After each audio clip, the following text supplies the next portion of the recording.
Welcome to our channel. In today's video, we're going to show you how to change the default browser on your Android device.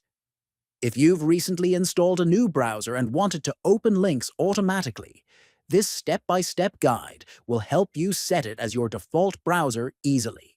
First, unlock your phone and open the Settings app.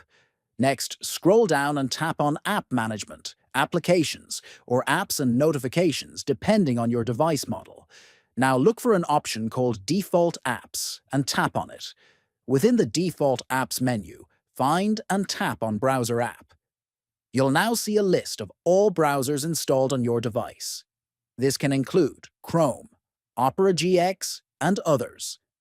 Tap on the browser you want to set as your default.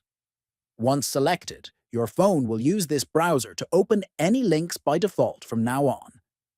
You can always change the default browser again later using the same steps. Thanks for watching. If this guide helped you, don't forget to like and subscribe for more simple tech tutorials. Let us know in the comments which browser you prefer on Android.